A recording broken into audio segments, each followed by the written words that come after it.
بسم اللہ الرحمن الرحیم۔ سورہ ہود 12واں پارہ، آیت نمبر 36 سے لے کر 41 تک کا ترجمہ یہ ہے: وَأُوحِيَ إِلَى نُوحٍ أَنَّهُ لَن يُؤْمِنَ مِن قَوْمِكَ إِلَّا مَن قَدْ آمَنَ۔ نوح علیہ السلام کی طرف وحی بھیجی گئی کہ آپ کی قوم میں سے سوائے ان لوگوں کے جو ایمان لا چکے ہیں مزید کوئی ایمان نہیں لائے گا۔ فَلَا تَبْتَئِسْ بِمَا كَانُوا يَفْعَلُونَ، تو آپ ان کی حرکتوں کی وجہ سے مایوس نہ ہوں۔ وَاصْنَعِ الْفُلْكَ بِأَعْيُنِنَا وَوَحْيِنَا، آپ ہماری نگرانی میں ہمارے حکم کے ساتھ ایک کشتی تیار کریں، اور ان لوگوں کی سفارش مت کریں جو ظالم ہیں، اِنَّهُمْ مُغْرَقُونَ، یہ سب کے سب غرق ہونے والے ہیں۔ حضرت نوح علیہ السلام کشتی تیار کر رہے تھے۔ وَكُلَّمَا مَرَّ عَلَيْهِ مَلَأٌ مِّن قَوْمِهِ سَخِرُوا مِنْهُ، ان کے پاس سے جب بھی کوئی کافروں کا گروہ گزرتا مذاق اڑاتے۔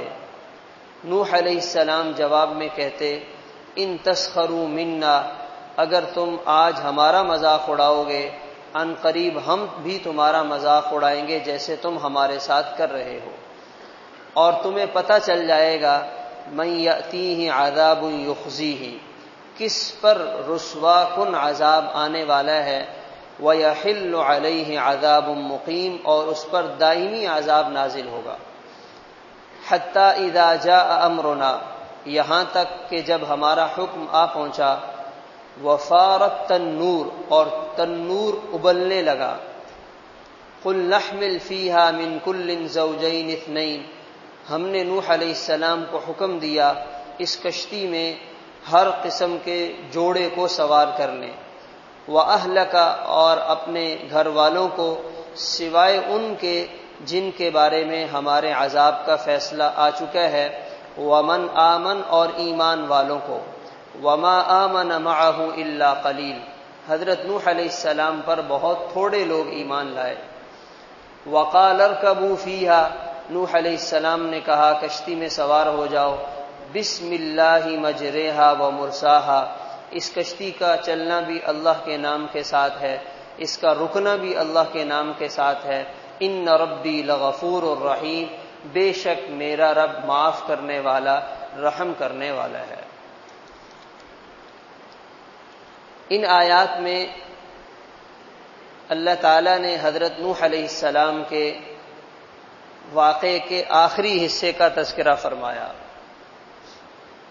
950 سال حضرت نوح علیہ السلام کا مکالمہ قوم کے ساتھ چلتا رہا، سمجھاتے رہے، بتاتے رہے، دعوت دیتے رہے، یہاں تک سختی آ پہنچی کہ وہ کہنے لگے ہماری بات چیت بہت ہو گئی، فَأْتِنَا بِمَا تَعِدُنَا إِن كُنتَ مِنَ الصَّادِقِينَ، آپ وہ عذاب لے کر آئیں جس عذاب سے آپ ہمیں ڈرا رہے ہیں۔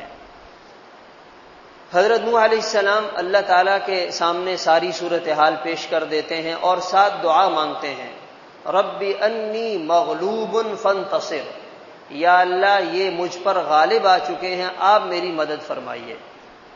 اللہ تعالیٰ کی طرف سے یہ پیغام آتا ہے کہ جو ایمان لانے والے تھے وہ ایمان لا چکے، مزید اب کوئی ایمان نہیں لائے گا۔ کم و بیش 80-82 لوگ حضرت نوح علیہ السلام پر ایمان لائے، اور 950 سال کے عرصے میں حضرت نوح علیہ السلام نے انہیں تیار کیا ہے۔ اور اپنی اولاد میں 4 بیٹے ہیں، 4 بیٹوں میں سے 3 بیٹے ایمان لائے، 1 بیٹا ایمان نہیں لایا، اور گھر والی وہ بھی ایمان نہیں لائی۔ اللہ تعالیٰ نے فرمایا جو یہ بیٹا کافر ہے اور یہ جو کفر پر زندگی گزارنے والی ایمان سے خالی بیوی ہے، اسے اپنے ساتھ سوار نہیں کرنا، یہ ان کے ساتھ ہلاک ہونے والے ہیں جن کی ہلاکت کا ہم نے فیصلہ فرما دیا۔ اور اب کیسے اپنے بچاؤ کا انتظام کیا جائے، کشتی تیار کریں۔ حضرت نوح علیہ السلام اللہ کے حکم سے، اللہ کی طرف سے ہدایات مل رہی ہیں اور کشتی تیار کر رہے ہیں۔ ظاہر ہے یہ انسانی تاریخ کی سب سے پہلی کشتی تھی، اس سے پہلے کبھی کسی نے کشتی بنائی ہی نہیں ہے اور کسی کو بنانے کا اندازہ ہی نہیں ہے۔ حضرت نوح علیہ السلام کام کر رہے ہیں، دن رات لگے ہوئے ہیں۔ اب جو لوگ وہاں سے گزرتے ہیں، ہر بندے کے منہ میں جو بات آتی ہے وہ کہہ ڈالتا ہے۔ کل تک نبی بنے ہوئے تھے، آج کشتی بنانا شروع کر دی ہے۔ اگلی جماعت آئی، اگلا گروہ آیا، ہاں بھائی نوح یہ آپ کشتی بنا رہے ہیں، اس کو کہاں چلائیں گے، یہاں تو پانی بھی نہیں ہے۔ جس کے منہ میں جو بات آئی اس نے حضرت نوح علیہ السلام کا جی بھر کر مذاق اڑایا۔ اور یاد رکھنا چاہیے یہ جو مذاق اڑانے والا عمل ہے اللہ تعالیٰ کو بالکل بھی پسند نہیں ہے۔ نبی کا مذاق اڑانا، نبی کی کسی بات کا مذاق اڑانا، نبی کی کسی سنت کا مذاق اڑانا۔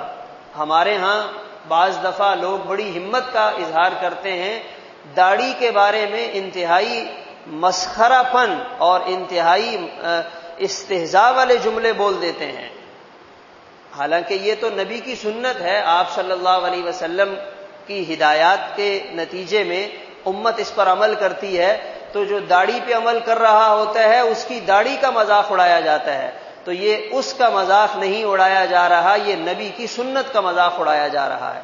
تو انسان کو دین کے کسی معمولی حکم کا بھی مذاق اڑاتے ہوئے 100 دفعہ سوچنا چاہیے کہ میں کس کے حکم کا مذاق اڑا رہا ہوں۔ حضرت نوح علیہ السلام نے کہا پتہ چل جائے گا، مذاق اڑاتے رہو، عن قریب ایک ایسا وقت آئے گا کہ ہم تمہارا مذاق اڑائیں گے اور تم پر اللہ کا عذاب آئے گا۔ پھر کشتی تیار ہو گئی، حضرت نوح علیہ السلام اللہ سے دعائیں بھی مانگ رہے ہیں، انتظار بھی کر رہے ہیں، رب لا تذر علی الارض من الکافرین دیارا، یا اللہ اب روئے زمین پر کسی ایک کافر کو زندہ رہنے نہیں دینا، یہ یہاں رہنے کے قابل ہی نہیں ہیں، اب ان کو ہلاک کر دیا جائے۔ اللہ کی طرف سے حکم یہ تھا کہ جب عذاب آنے کا وقت قریب آئے گا تو زمین سے پانی نکلنا شروع ہو جائے گا، ابلنا شروع ہو جائے گا، اور پانی اتنا نکلے گا گھروں میں جو تندور روٹی بنانے کے لیے لگا رکھے ہیں ان کے اندر سے بھی پانی نکلے گا۔ حضرت نوح علیہ السلام نے جب اس نشانی کو پورا ہوتے ہوئے دیکھا کہ گھروں میں تندور کے اندر سے بھی پانی ابل رہا ہے، باہر آ رہا ہے، تو سمجھ گئے کہ اللہ کا عذاب آیا چاہتا ہے۔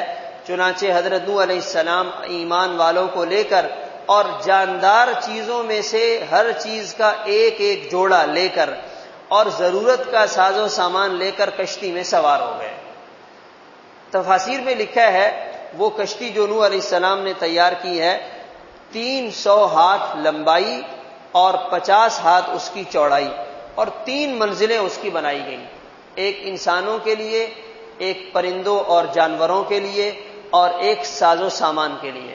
اس میں بکریاں بھی ہیں، اس میں شیر بھی ہیں، اس میں گھوڑے بھی ہیں، اس میں گدھے بھی ہیں، اس میں ہر قسم کے پرندے بھی ہیں۔ اللہ تعالیٰ کے حکم سے حضرت نوح علیہ السلام نے ہر چیز کا جوڑا اس کشتی میں اپنے ساتھ سوار کر لیا اور اپنے ساتھ بٹھا لیا، مگر اپنا بیٹا اور اپنی بیوی اور جو ایمان والے نہیں تھے وہ کشتی میں نہیں آ سکے۔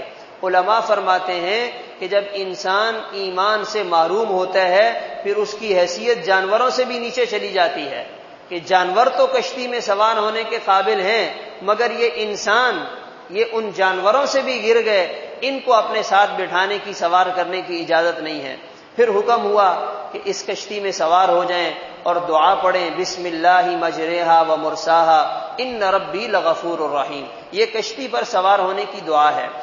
علماء فرماتے ہیں حدیث پاک میں آتا ہے آپ صلی اللہ علیہ وسلم نے ہر اہم جائز اور صحیح کام کو کرنے سے پہلے بسم اللہ پڑھنے کا حکم ارشاد فرمایا ہے، یعنی جیسے ہم سواری پر سوار ہوں، گھر میں جائیں، دفتر میں جائیں، کوئی کام شروع کریں تو شروع کرنے سے پہلے بسم اللہ پڑھنی چاہیے، لیکن اگر کوئی ناجائز اور حرام کام کر رہا ہے اس سے پہلے بسم اللہ پڑھے گا تو اس کے ایمان سے محروم ہونے کا خطرہ ہے۔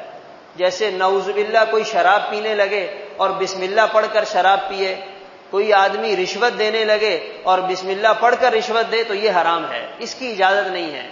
جائز اور حلال کام جس کے کرنے کی شریعت نے اجازت دی ہے اس سے پہلے بسم اللہ پڑھنے کا حکم ہے، اور جب بسم اللہ پڑھ کر وہ کام کیا جاتا ہے پھر اللہ تعالیٰ اس کام میں برکت بھی ڈال دیتے ہیں اور اس کام کو آسان بھی بناتے ہیں۔ اللہ تعالیٰ عمل کرنے کی توفیق عطا فرمائے۔